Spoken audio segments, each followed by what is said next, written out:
black thing go from left to right, and I thought, I'm going to die out here. No one's ever going to know. I couldn't believe what my eyeballs were showing me. I'll never forget how evil the eyes were. It was horrible. I mean, I've never seen nothing that evil. It ran towards me at a rate that I can't even explain, turned and stared at me. And this look of, I just want to kill you. I want to say it was human, but it wasn't. He was yelling at me to grab a gun, grab a gun. I was like, for what? He said, just grab a gun. And there's footprints all the way to the door of my house. It had went inside my garage, all the way to the door. 911, what are you reporting? Jesus Christ, you better... Sir? See ya! Hello? Get somebody out here. What's going on now, sir? That son of a bitch is about 6'9", I don't know. Do you see him now, sir? Yes, I'm looking right at him. Uh-oh. You're listening to Sasquatch Chronicles. Check us out online at sasquatchchronicles.com. If you've had an encounter, email me. My email address is wes@sasquatchchronicles.com.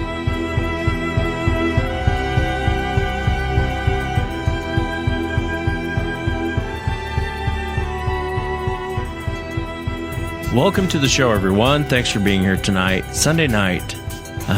Gosh, can't believe this week's gone by fast, hasn't it? Is it just me, or has this week gone by really fast? Maybe it's just me. Thanks for being here tonight. I got a great show planned for you tonight. Going to be speaking to a witness who was very close to one of these creatures as he's heading down the road. He lives near Willow Creek, and I know it's not far from where the Patterson-Gimlin film was actually taken. But he had a very interesting encounter. The creature was crossing the road, and he describes how it moves. And the moment I read this, I put it up on the blog. If you go to sasquatchchronicles.com, you can actually read the full account. And as I was reading it, I was like, gosh, this guy's seen it. He has way too many details about the way they move and how they move. And I just thought it was a very interesting encounter, and I'm so glad he decided to come on the show. My second witness will actually be talking about hunting down in East Texas. He's near the Louisiana border, and he's actually had 3 encounters. Very interesting stuff down there, and it's hard to get people to talk down in that area. They're usually very tight-lipped about their encounters, so I'm very happy to have him on the show. If you've had an encounter and you'd like to be on the show, shoot me an email. My email address is wes@sasquatchchronicles.com. And if you get a chance, check out the website, sasquatchchronicles.com. You can become a member, get additional shows.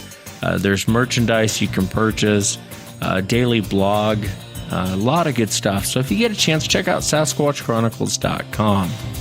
Before we jump into the show tonight, I want to welcome an author to the show. Aaron, welcome to the show. How are you tonight? I'm doing great. Great. And I know Aaron is the author, Aaron Thomas is the author of The Wailing Woods. It's a fiction book you can actually buy on Amazon. And Aaron, tell us about the book. What can people expect when they read it? Well, I've written several books over the last 12 months, and a lot of my fans and followers are saying, you should consider writing a Sasquatch book. And so as I moved forward with the idea, I decided to use Facebook, and a lot of the followers that were on there actually helped me with creating the title of the book and naming some of the main characters. But overall, all my books, they all seem to have a common theme, which is basically, to explore things that maybe we've never really seen before, or, Sasquatch fits that perfectly. A lot of us haven't seen Sasquatch, or we may have heard Sasquatch outside our homes, but at this point, I wanted to create a book that not only a 14-year-old would enjoy, but even folks in their 60s would also enjoy. And basically, the plot of the book is basically a small town in Washington State called Gold Bar, near the Wenatchee National Forest, is plagued with these really weird occurrences happening. And the mayor has to figure out, why are people becoming abducted or even murdered. in this really small podunk town. And so he seeks the advice of some Native Americans, and they lead him to the idea that it could be a Sasquatch trying to harm their city. And behind the scenes, the mayor is actually putting in a pipeline from the Dalles all the way up to Abbotsford, and he's met with several protests and things that you might have saw with the Dakota Access Pipeline and over the last few months. And so, it's a really different story on Sasquatch. It was supposed to be a horror book at the beginning, but it turned out to be more like a book you would see or when you read Twilight or any of those other really supernatural types of books. Yeah, and for the audience, again, the book is called The Wailing Woods.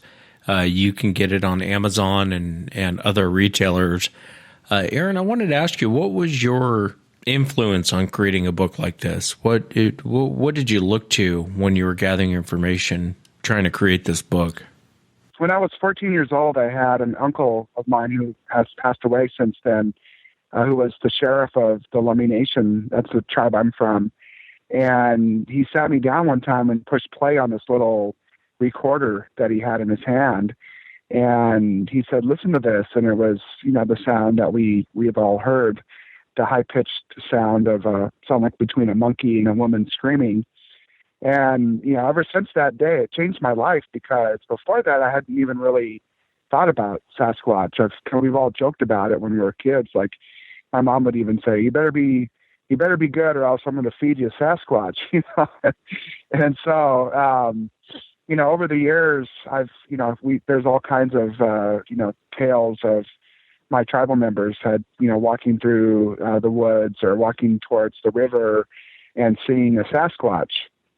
And so, when I put out the idea that I was putting out this book, I had several tribal members, give me 2 or 3 different, versions of their story of how they saw Sasquatch. And I decided to use a little bit of those stories, not all of them, but some of them were used in the book.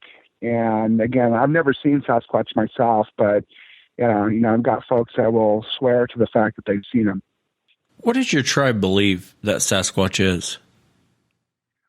Every tribe has their meaning of Sasquatch and what is Sasquatch to them. And for Lummi, it varies.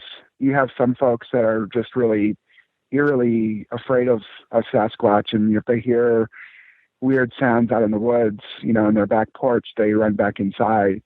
Some people believe that Sasquatch is actually a friend and, has a different, completely opposite meaning than what you see on TV or have read. And so, it just varies. I mean, it's like, what's the meaning of God? It's kind of the same kind of feeling, at least here at Lummi.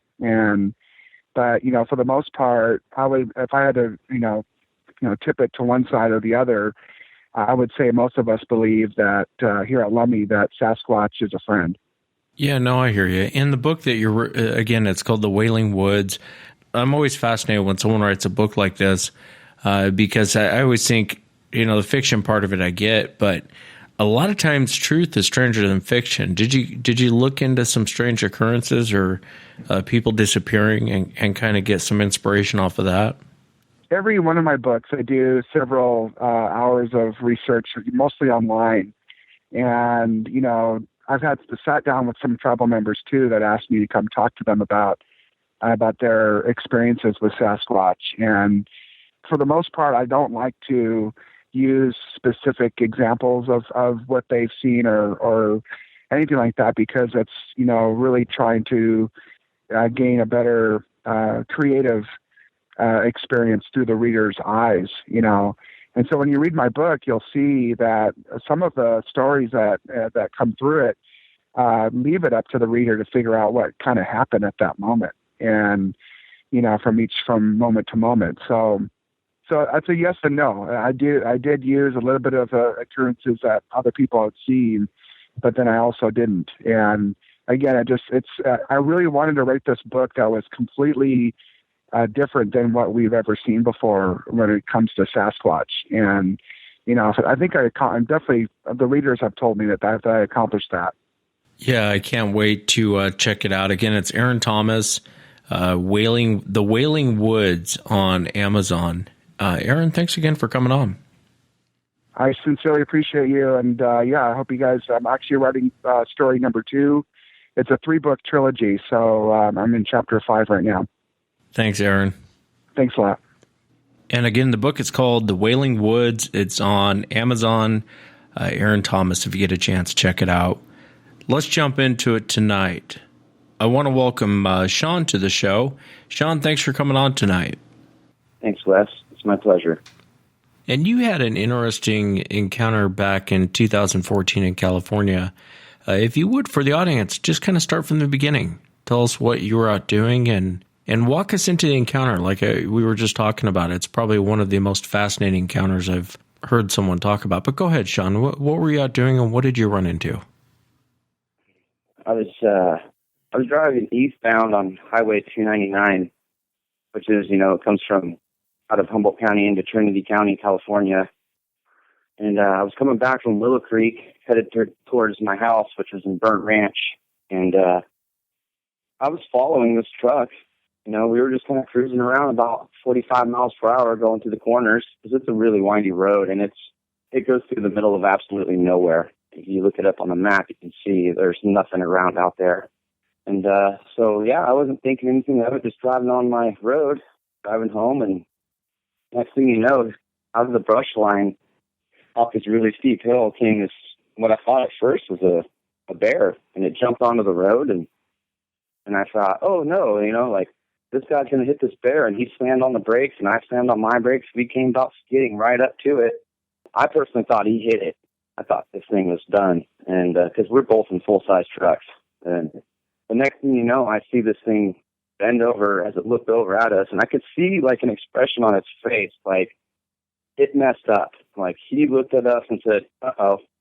And it bent down, and it jumped backwards, and it extended its arms up, and at this point, I could see its feet. I could see toes. I could see kneecaps, inner thigh, muscles all up its chest, and hair blowing in the wind. And I thought, man, this thing's going to do a backflip. What the heck? And then all of a sudden, instead of doing a backflip, it kind of did this twist in the air, and it was looking down.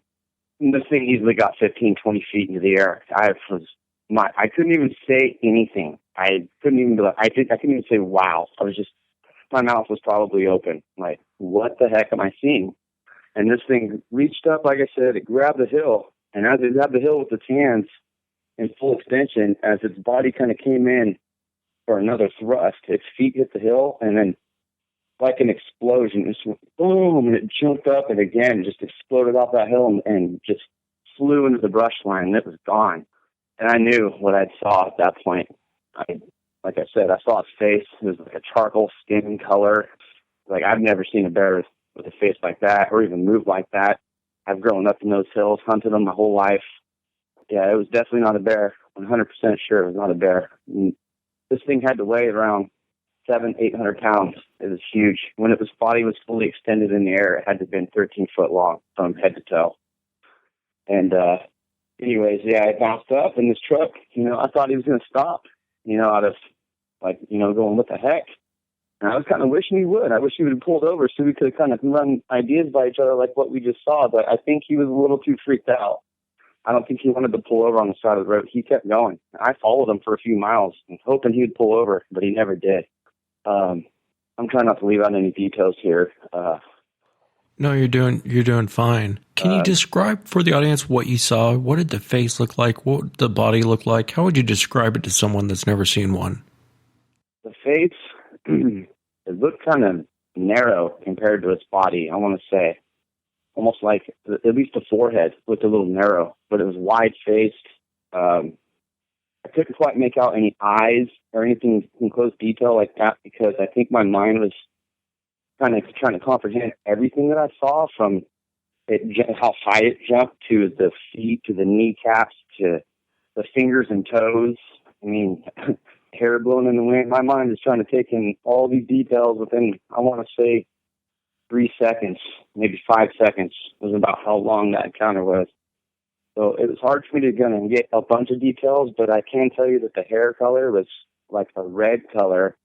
It had to be around 5 to 6 inches in length, all over its body. I mean, everywhere. There was the only place I could tell that I couldn't see much hair was on the bottom of its feet. I could see the soles of its feet. The inside of its inner thigh looked a little bald, like there wasn't a bunch of hair on the inside of the thigh. I could see a bunch of muscle. And that's mainly what stood out to me was fingers, toes, kneecaps, thigh, and then just a ripped stomach. Like this thing had muscle. And just it was so agile. It went up that hillside so gracefully like it was nothing, but I've never seen anything move with so much speed and power. It's one of those things to where you would think something that size wouldn't be able to move like that. And they do. They move like nothing else on this planet. I mean, they don't really, when they're moving like that, they don't move like a person. They don't really move like a bear.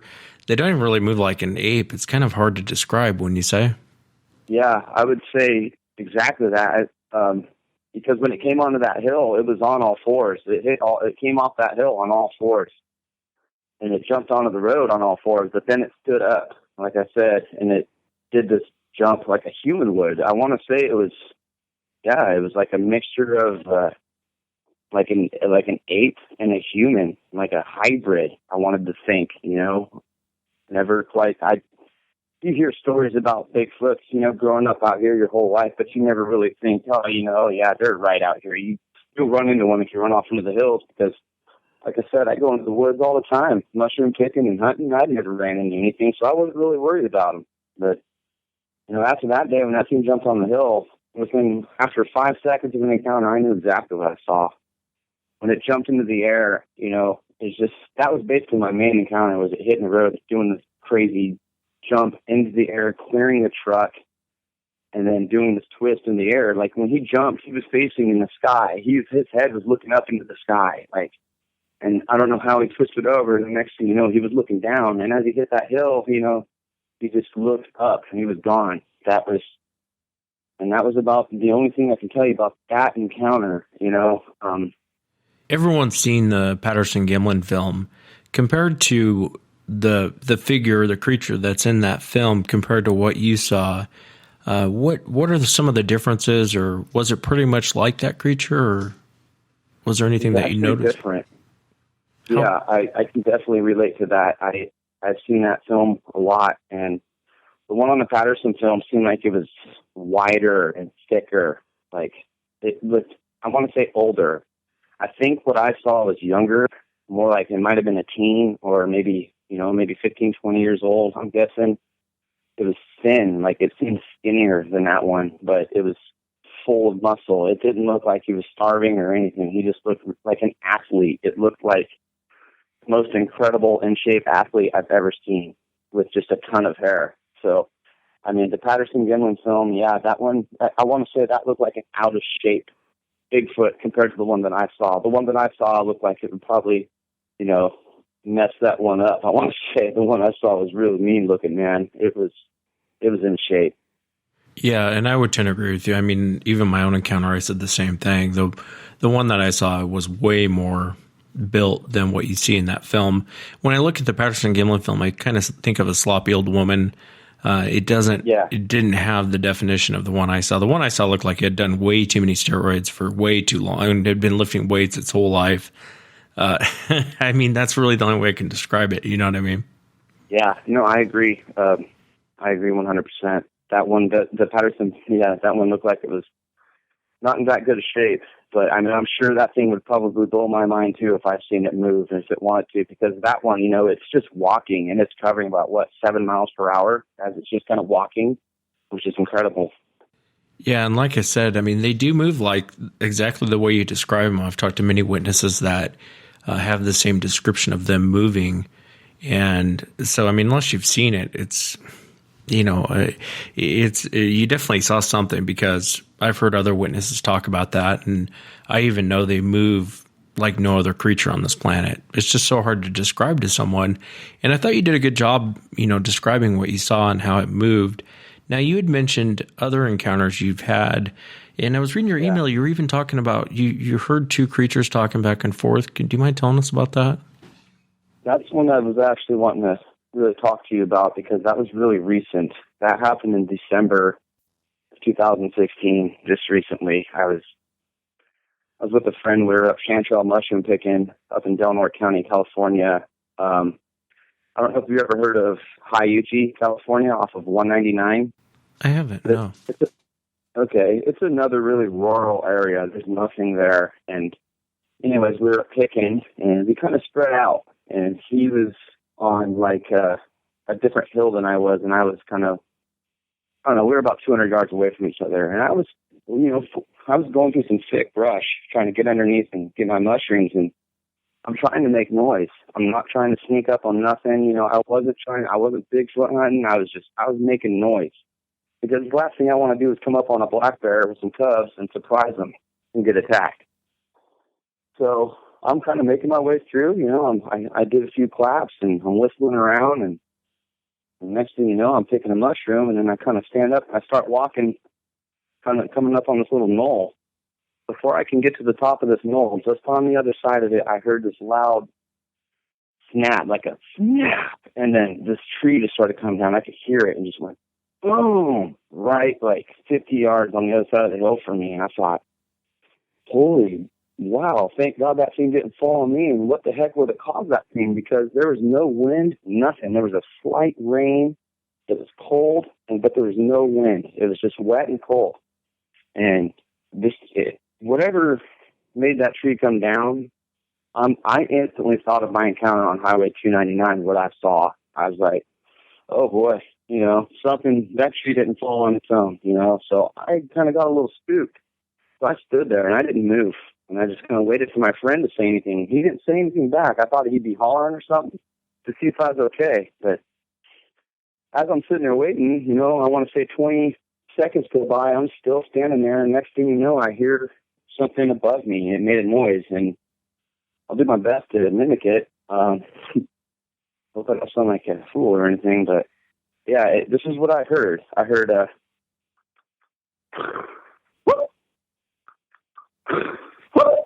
and then I thought, oh man, what is making that noise? And then the next thing you know, down below me, about 60 yards, I hear the same thing.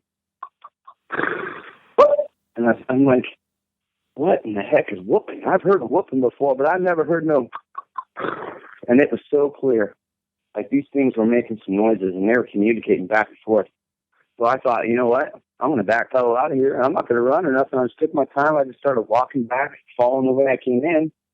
And as I'm walking my way, trying to look at my friend, I noticed that these things are still talking. They're following me. They as I was moving, one was staying above me and the other one was staying below me. They were staying right on me. Basically, I think they were escorting me kind of out, like basically talking and like saying, here he is. I felt like they were saying, he's right here. Okay, do you see him? Yeah, he's over here. That's what I felt like. They were telling each other where I was at. And so I finally see my friend, and I come up to him. I come walking up to him, and I look at him. He's just standing there, and he's listening too. And I said, hey, what do you think that is? After I got up to him, he said, I have no idea. I said, well, I think I have a pretty good idea. I didn't say, Bigfoot or nothing, but I said, I think it's time to go, because we didn't have a gun. We didn't have any kind of self-protection, no pepper spray, no nothing. And so what we did is we just kind of walked slowly, we didn't run. Like I said, last thing I ever want to do is run, just in case something gets the wild instinct to chase. So we just walked out of there, and the whole time we had about a 350-yard walk back up the hill towards my truck up on a dirt road. And the whole time I was hearing this, just, they were talking. I mean, there was no doubt in my mind we were being followed, and they were talking and letting each other know exactly what we were doing. So we got back to my truck, we hopped in, and we left. I've never gone back. I don't really have a desire to go back, because what I saw on Highway 299, I don't think a 45 or even a shotgun is going to do anything to these things. And it would take a lucky shot to even get a kill shot if you had to. I would just be afraid of something coming at me with that kind of speed that I saw. I don't know. I wouldn't want it coming after me. I can tell you that much. You know what's fascinating about that is I've actually spoken with other people, and one even recently, we were talking about the chatter, hearing the chatter. And it was a hunter I spoke to a couple months ago, and he said, it really wasn't a chatter. He didn't hear them talking back and forth, but what his impression was is they were clicking their teeth and popping their mouth, and almost like they were, but he said the other creature was doing the same thing. They were talking back and forth, but it wasn't really a language. It was more of teeth clacks and a pop of the mouth. And you're also right. When you come across one of these things and you take a shot, you better have a good shot because you're going to be in trouble if you don't put one down. I think you're in real trouble if you don't get your lucky shot. If you're in a position where you have to shoot one. I wanted to ask you though, what do you think that these creatures are? You saw the one come across the road, and you saw how it moved. What do you think that these things are? Well, I can't really tell you exactly what these things are, other than a beast. They literally are. It's a beast. They can be considered as a monster, or there literally are monsters in the woods. I mean, I'm not saying they're out to kill and hunt you, but with power and agility like that, it's definitely a beast that human beings don't want nothing to do with. I don't care what kind of a shot you are or how great of a hunter you are. If one of these things wants to get you, they will. And I'm glad that they haven't come after me like that. But I think that it's, I know I saw a Bigfoot. It was a Bigfoot.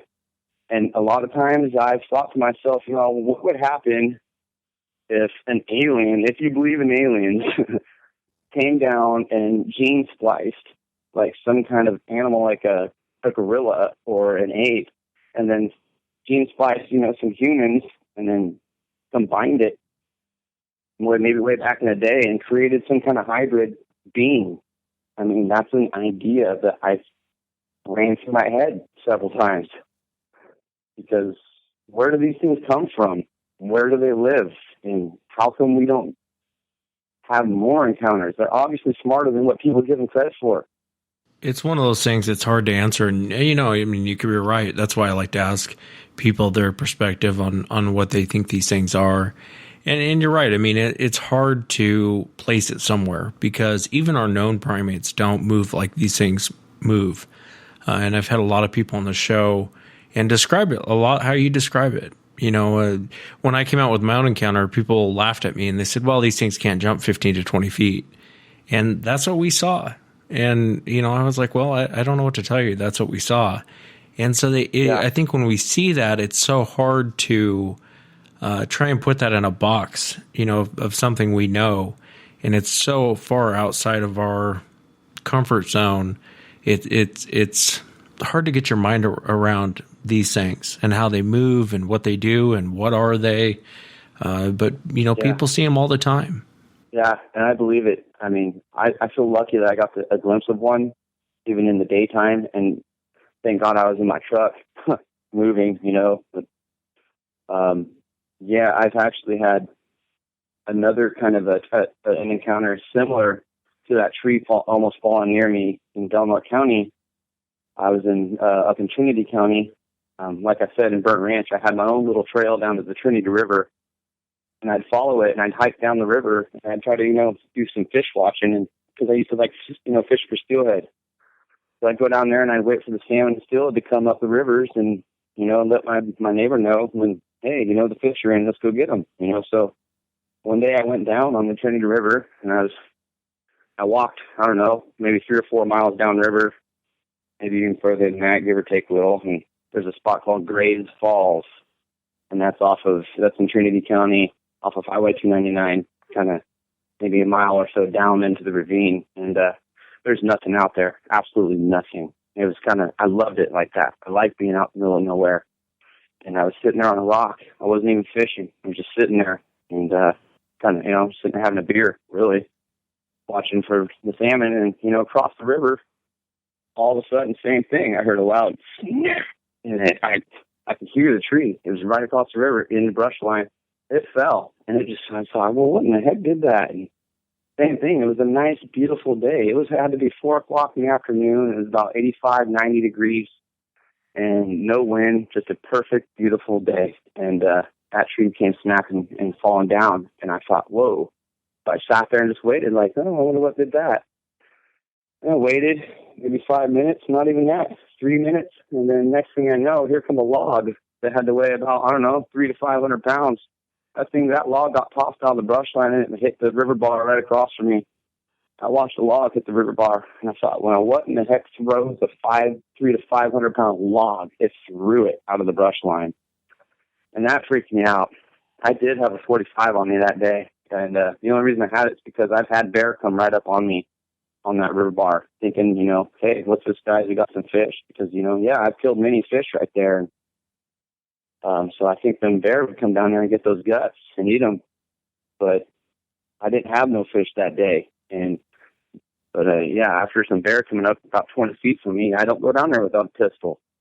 So I sat there, kind of comfortably. And then once I saw that log come hit the river bar, I thought, oh, man. And I just kind of got up and I just slowly walked back up my trail. And the whole time I had to cover a few miles up this river, man. I was looking over my shoulder and watching the other side of the river, scared out of my mind and thinking, what could do that? What could do that? And who do you talk to about something like that? Everybody's going to say, oh, you were smoking something, or you must have been high, because nothing throws logs like that. Like, I don't know of a bear or anything, so, I never really told anybody about that. And I figured, why not tell you? You've heard lots of crazy stories, I'm sure, and I still, to this day, I wonder what did it. I wish I could have seen what did it. It was, and these are really thick tree lines and brush. I mean, we're talking lots of madrone, oaks, and just thick, thorny brush and huge boulders and rocks. I mean, this is right on the bottom of Ironside Mountain, and right off the river. But I'm pretty sure that could have been a Bigfoot that day too. Yeah, when you hear a tree fall, it could be a lot of things, but it throwing a log is a different story. You know what I mean? And bears don't throw logs. I guess people throw logs, but, that doesn't really make sense either. And that is a common behavior you hear from a lot of people when they're out there and they don't see these things. They'll hear them vocalize. They'll get rocks thrown at them. They'll get logs thrown at them. Even when I was down in Texas, I had a log thrown at me. Came out of nowhere. I could hear the thing coming. It sounded like a helicopter flying through the air. This thing going end over end, coming at me. So I think that's their way of that's your one warning to leave. And I think that's why they do it. I think you're right. And the few times that's happened to me, when that does happen, I don't try to question it or backtalk or fight back. I leave each and every time. Like those 2 times, I'll pack up and leave. I have no problem giving them their space.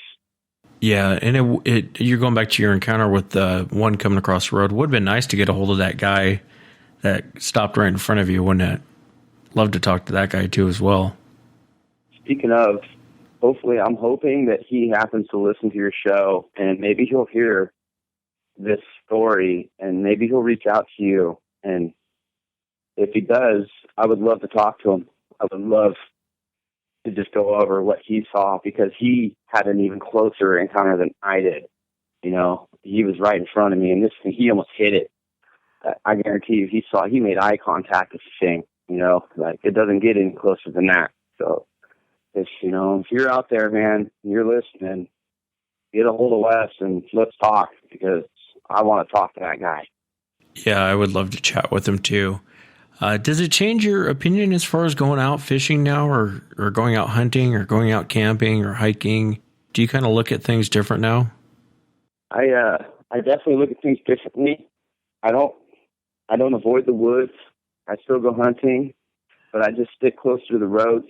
I don't go so deep into the middle of nowhere unless I'm with people and have protection. But when I go by myself, I kind of stick to the roads a little bit more. My perspective on the woods has changed majorly. I've seen them, I know what lurks out there, and it will change your opinion on your comfortability, even in camping. You never know what you're getting into, because when I go camping, I make my own campsites and just kind of up in the hills off my quad. I haven't done it since. I kind of like I said, unless I got some friends and we're armed. And I would hate to ever, I would never want to shoot at one or even kill one. I just try to give them their space and respect them at this point. Yeah, no, and I can respect that. And, when I first read the encounter, I knew you saw something. It's not as crazy as you think. I mean, you know way too much about the way they move. And they have this strange, when they jump, I mean, your whole description, when I posted it to the blog, I know a lot of the members were asking me to have you on. And I just can't thank you enough for coming on the show and sharing it. I know it's life-changing to see something like this. So thank you again for coming on. Thanks for having me, Wes. It's my pleasure. Next up on the show, I want to welcome Brett. And Brett comes to us from Texas. Brett, how are you tonight? I'm good. How are you, Wes? I'm doing pretty good. Thanks for coming on the show, man. I really appreciate it. And you had 3 encounters. If you would, let's start with the first one. I think you were 10 years old when you had it. If you would, kind of start from the beginning. Tell us what you were out doing and what you ran into. Okay. Well, I was 10 years old, and me and my dad had gotten a deer lease out in the east part of Texas. And we were hunting.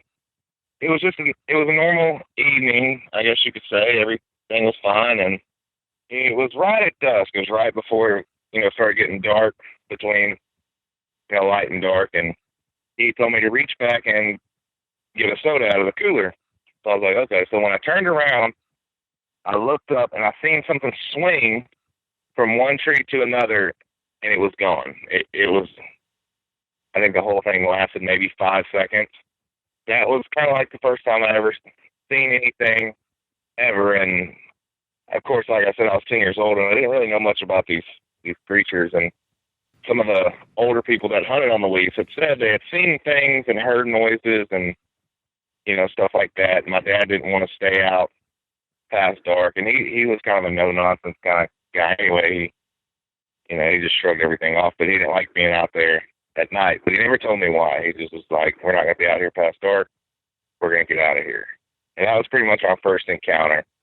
Let me ask you, did you talk to your dad about what you saw? Or was he there when you saw it? Or he was in the blind with me, but he was facing the feeder, and I don't really remember. I guess I went to, pull on a shirt, but it happened so fast when he turned around and asked me, what's wrong? And I said, I saw something. And he said, oh, well, it's probably just a pig or something, which pigs don't climb trees. But, that was just his way of saying, just forget about it. Don't worry about it. Just let's go. Let's carry on.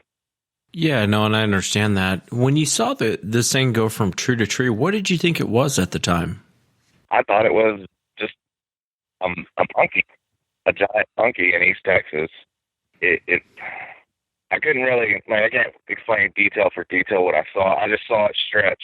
One arm, its feet never touched the ground, and it swung to another. Because, in East Texas, the pine trees are huge. Yeah, and it just from the tree to tree in a matter of seconds.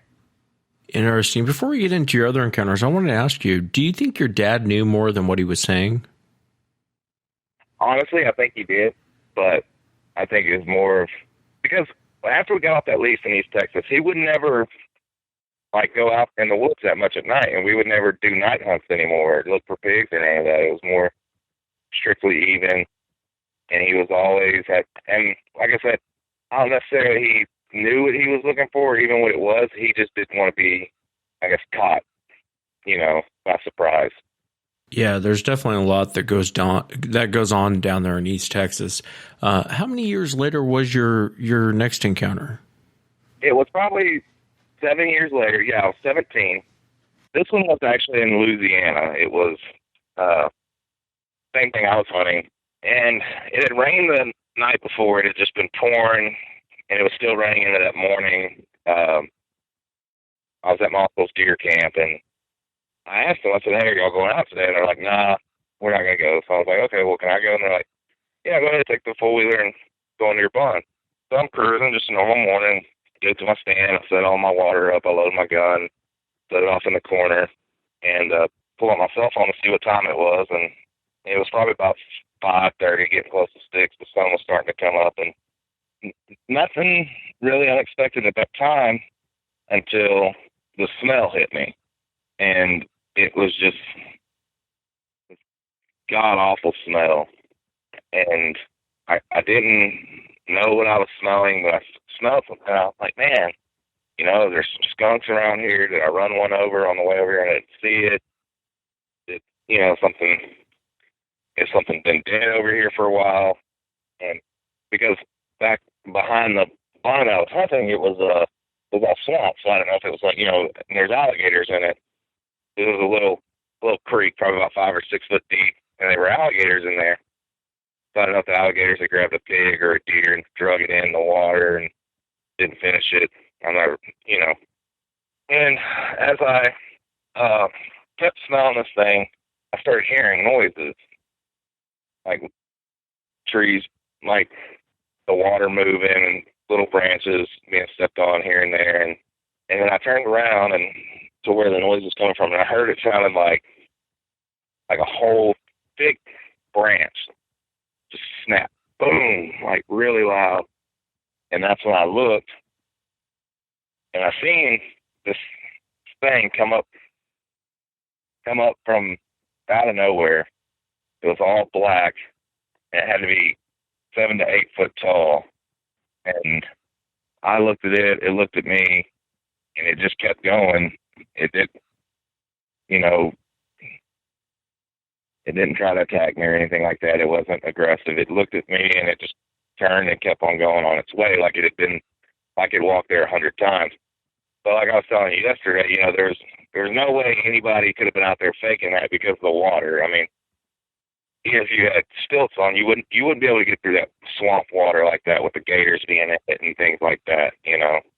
For the audience, can you describe what you saw? For let's say Bigfoot and Sasquatch don't exist, and you're sitting in your tree stand, you turn around, you see this thing. How would you describe it to someone? Well, if none of this existed and you've seen this thing, how can I explain it? It's just, it looks kind of like a gorilla mixed with like a man covered in long hair. Its arms are down, you know, almost past its knees. It's not past them. I guess like I remember the stride. You know, the stride is just the stride is unbelievable how long they can move their legs. And you know, you would want to just tell somebody if none of this existed, it was a gigantic gorilla. Can you describe the face when it looked at you? What did you see? It had a big nose like a gorilla. It had big lips, but it looked like almost human at the same time. It was the most different looking creature you've ever seen. I would almost say like Down syndrome human. Yeah, it was very different. What did you think you were looking at when you saw it? First thing that came to my mind, I didn't know. Honestly, first thing I thought was, you know, I thought it was, you know, like a moving tree. I mean, what is this? I didn't know anything. You know, I've heard, and by that time I'd heard stories about, you know, what these creatures were, Bigfoots, and watched the shows and stuff, and I didn't think it was real first time I saw it. I thought I was, like, imagining it in my head, but it was there. You could tell it was there. Everything matched up. It was real. I mean, you could smell it, and even after it walked off, the smell stayed there for 5 to 6 seconds or minutes, whatever. I don't remember the time really. After it, I just, you know, and after it took off and I knew it was a good distance away and I could hear it breaking brush as it went on, I jumped off the stand, got on my wheeler and took off back to the deer camp. And my uncle was sitting there and he was drinking coffee and he said, "What's wrong with you?" And I was like, "I don't know." He was like, "Well, what's going on?" And I told him, I seen something. I don't know what I saw. And he was like, "Yeah, we've all seen it. Just leave it alone, and it'll leave you alone." I left that afternoon, so I really didn't get to ask him any more about that. At the time, I really didn't even want to talk about it. It took me a while to, finally get over seeing it. Yeah, I can imagine. Sounds like your uncle's seen it, almost like he knew about it. Yeah, I think he did know about it, but, they would all joke at the deer camp and stuff about it, and, I always thought, okay, yeah, just a bunch of guys just jacking around trying to, scare me or whatever, because when you're 17 years old, nothing's tougher than you, and that was the whole thing. I'm sorry, I'm pausing a lot. It's just a lot of emotion. No, that's all right. And that's what happens when you see one of these things, and it's hard to describe to someone who hasn't seen one the emotion when you actually see this thing. And I don't really know what causes that. I think it's more or less just not knowing that these things are real or knowing that these things exist. And then when you're flushed with that reality, I think it creates kind of a shock. I mean, what's your take on that? Like you said, I think it's more of like you're told your whole life monsters and things like that don't exist. It's all in the movies, it's all in your head. But when you see an actual monster, it changes your reality of life. You're like, no. You've been told no, and then, well, all of a sudden here it is. And it makes you, I just rethink everything that you've been told because, and I don't know how to really explain it. After you see it, I guess it becomes an addiction almost. You become obsessed with it. You want to bring people to see it again so you can prove to them that you're not crazy, that you're not just out here making stuff up just to get attention. And I don't know. I think it's frustrating. Yeah, it really is. And I don't think there'll ever be a way to prove to people that it's real. I mean, 100 people can see it, but there's always going to be, 50 people out of 100 people that saw it that said, no, they didn't see that we're all making it up, Yeah, no, and I hear you. And it's interesting when I talk to people in Texas, you really get the gambit as far as what the creature looks like. Sometimes I'll talk to people and they'll say, well, it looked very chimp-like in the face, except for the nose. It had a human nose. And then sometimes I'll talk to witnesses and they'll say, no, it looked very much ape-like, except for it had the human nose.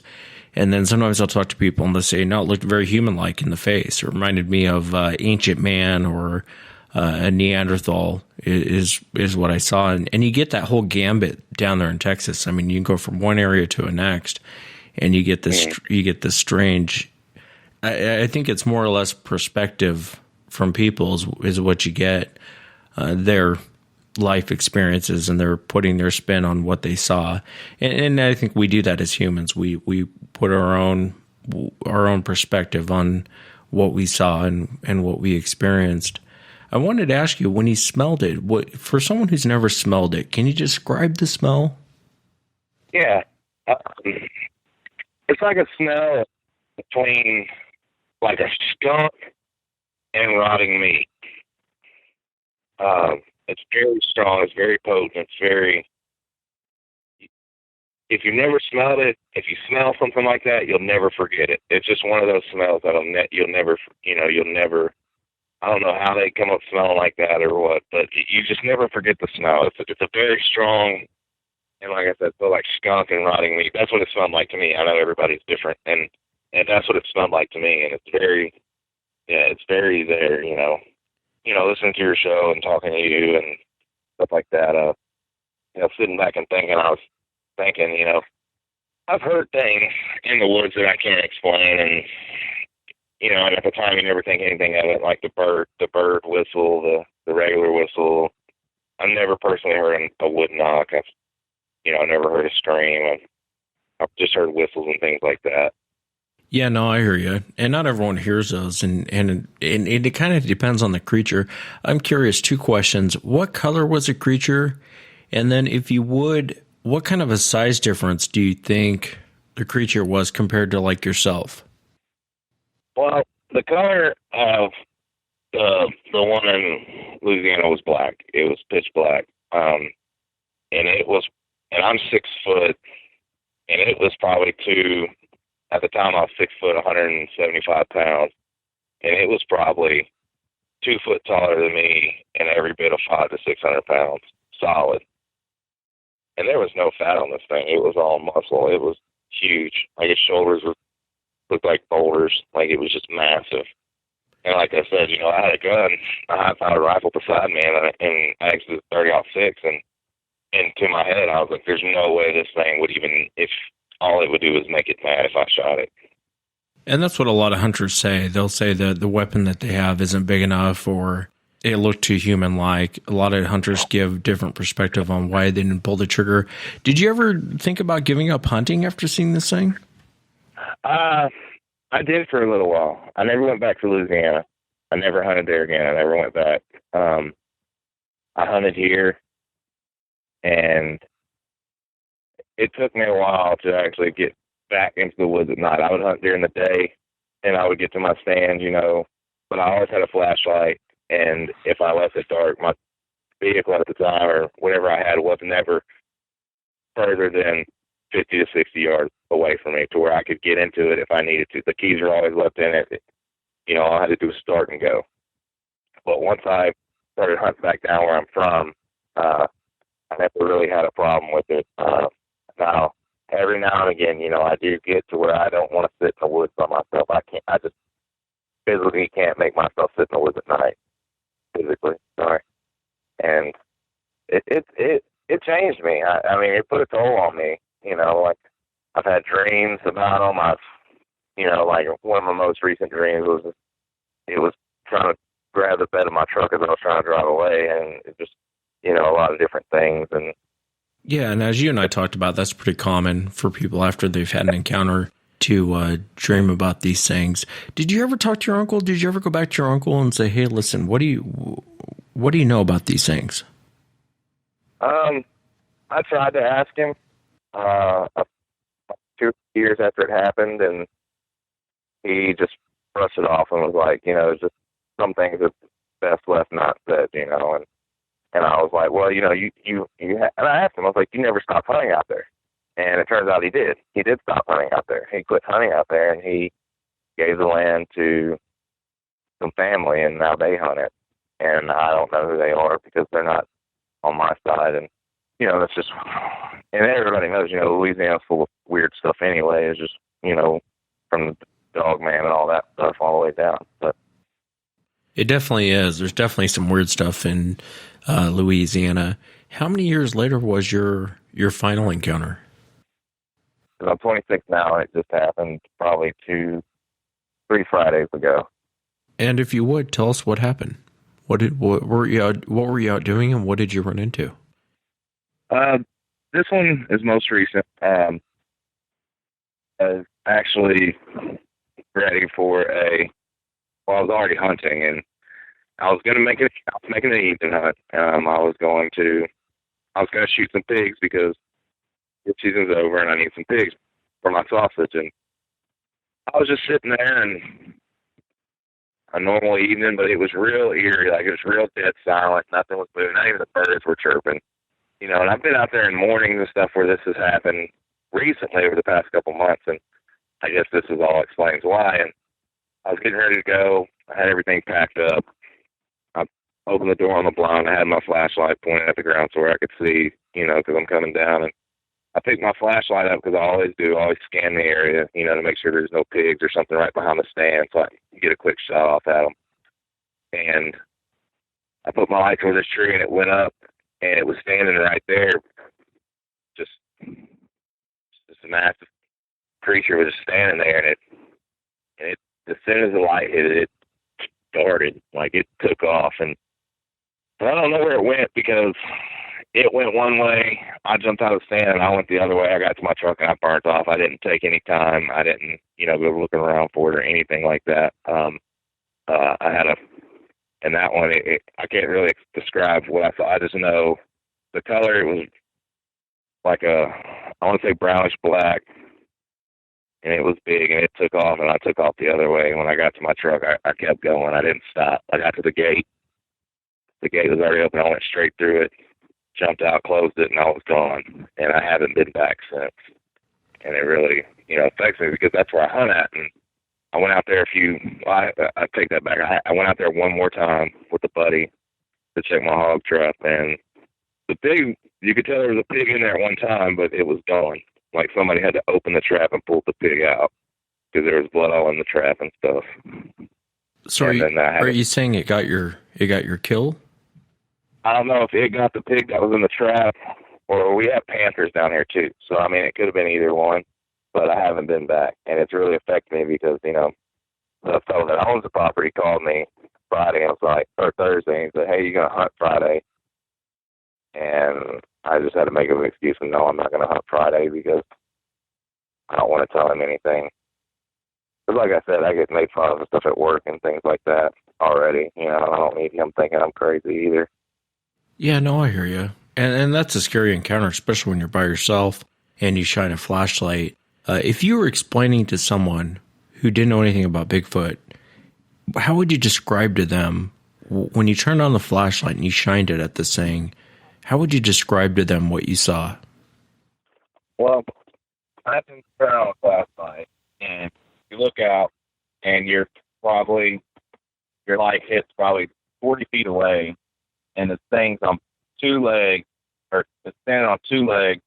His arms are like, I guess I couldn't really see him. I don't know where they were at. I guess they were on the tree or something. I guess I surprised him like he surprised me. I don't think he knew I was there.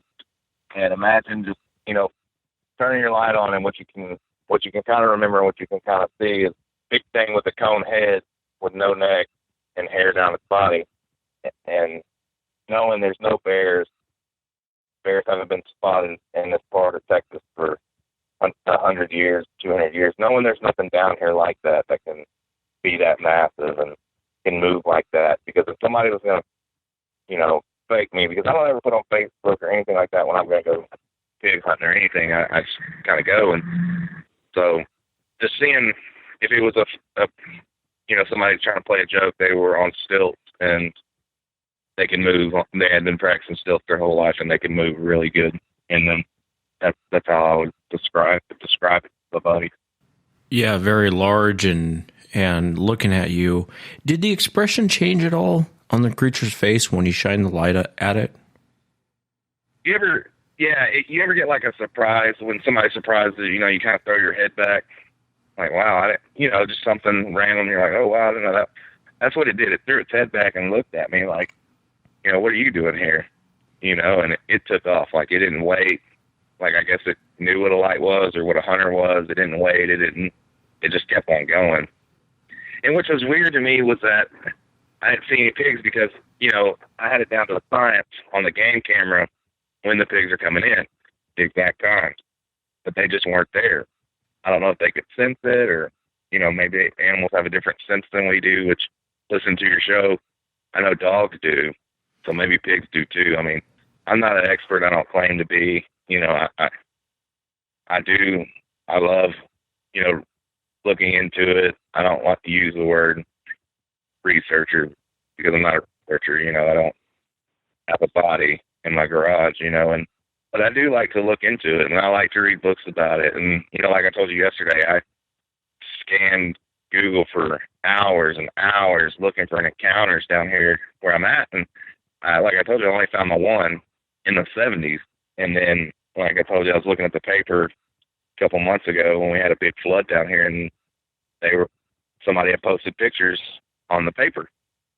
You know, there's Bigfoot in this area, and, you know, of course, you know, people are, you know, joking and laughing and stuff. And to me, it's not funny. It's not a joke because, you know, they want to laugh and joke and call me crazy. And I tell them, you know, if it's so funny, then come on, we'll go. I'll take you somewhere where people know they're at, where people in the town will tell you don't go there. And we'll see how much of a joke it is, because when you come across this thing and you turn around and it's standing behind you, then what are you going to do? You know, it's going to be funny then. Yeah, and I know, like, Finding Bigfoot is a TV show, and I know it's for entertainment. I mean, I get it. But yeah. I always laugh because I always think, well, what happens if one shows up? What are those guys going to do? You know what I mean? It's kind of like one of those moments where be careful what you wish for, because if it happens, you might just get your wish. And what are they going to do if one comes up? And, you know, Texas, as I was telling you, it's kind of a funny state. Louisiana, that whole area down there, the South, is a very interesting state because people generally don't come out and talk about what they've seen. They'll tell you privately. A lot of times if you corner people down there, I noticed that when I was down there in southeast Texas, if you corner people and you ask them, they'll tell you what they know. But otherwise, they won't volunteer any information. You know, it's like I was telling you, when I was down there, I went into the Minute Mart and the guy asked me if I was camping and if I was from around these parts? And I told him no, and he said, you don't want to camp in that forest. Go get a hotel room. And I asked him why, and he said, there's things out there in the forest you don't want to run into. And that's all he would say. He wouldn't say anything else. And I thought that was interesting. And the other thing, too, is as far as them eating pigs or taking a pig kill, as you and I were talking yesterday, I spoke to an FBI agent that actually had an encounter in a tree stand. And he described it as two very large chimpanzees chasing pigs. And they had grabbed one, smashed it against a tree. I don't know if they broke its neck or what. But he was sitting in a tree stand watching this whole thing happen, literally probably 20, 30 feet away. And they tear apart the pig and they sit down and eat it right there. And he's just in fear, holding on to his breath, hoping they'll go away. But he didn't want to come out publicly and talk about it. And I think that's kind of how people are down there. They just don't want to talk about it publicly.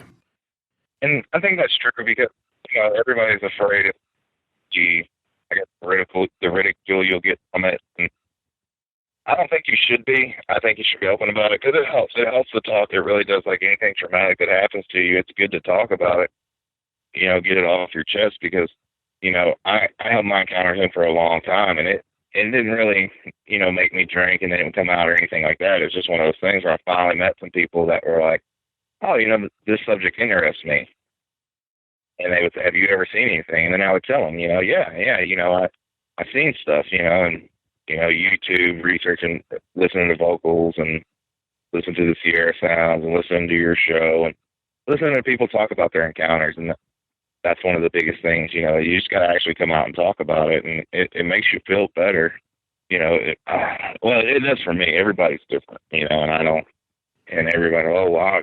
Like you said, be careful what you wish for. People are like, oh, I want to see one. Well, if you want to see one bad enough, go out there and look for them, or they'll find you, one of the two. Yeah, and you're right. It does help to talk about it. I think anytime anything bad happens to someone, the best thing you can do is talk about it. And not necessarily running into the Sasquatch as being bad, but you know what I mean. Anything that's somewhat life-changing, it's important to talk about it. And I wish more people would come forward because I know down in your area, as you and I spoke yesterday, down in your area, I think more goes on down there than here in the Pacific Northwest. The only difference here in the Pacific Northwest is people are more open about it. I mean, you could walk into almost any major hospital here and see cutouts of Bigfoot. Or as I was telling you yesterday, I could probably find you about 4 or 5 bars within 20 miles from me that are Sasquatch-related bars. There's even the Sasquatch Brewery. There's Bigfoot Bar out in Camas. And so people are a little bit different up here than they are down there in Texas with regard to Sasquatch. They're a little bit more open about it, and I think that's really the only difference. But if I had to put my money down, I'd say there's more going on down south than there is in the Pacific Northwest. I wanted to ask you, what do you think that these creatures are? Well, I think somewhere along the line they were crossed between the Native Americans and the Gigantopithecus, from the stories I've read and things like that. But I really can't tell you what they are. I really don't know. To me, is it a lost primate that we just refuse to, learn about? Is it something that we know about, but, the government doesn't want us to know about? I really, because, listening to people and they all have this, this different stories, and some of them are, they look half human, half ape. Oh, this one looked full ape, or this one looked this, and this one looked that, and they're different colors and things like that. So I don't really know. It's kind of I hope I gave you my best answer. Yeah, no, and I appreciate it. I appreciate the answer. You have any plans on going hunting again? Not this weekend, no. I'm going to attempt to go next weekend and see what happens. Well, if you run into anything out there, let me know about it, will you? I'd be real curious to hear how your next hunting trip goes. And, some people, they give it all up and they don't go out ever again. And then some people, they have no problems with going out again, or it bothers them, but they don't want to give it up. They want to keep going back out. So it's always interesting to get the different takes on how people react to it. But I really appreciate you coming on, Brett. Thank you so much. Well, thank you, Les. And that's it for tonight, everyone. Remember, if you've had an encounter, shoot me an email. My email address is wes@sasquatchchronicles.com. If you get a chance, check out the website, sasquatchchronicles.com. You can purchase merchandise there, read the daily blog, become a member, get additional shows. If you get a chance, check it out, sasquatchchronicles.com. Until next time, everyone, have a great night.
This is my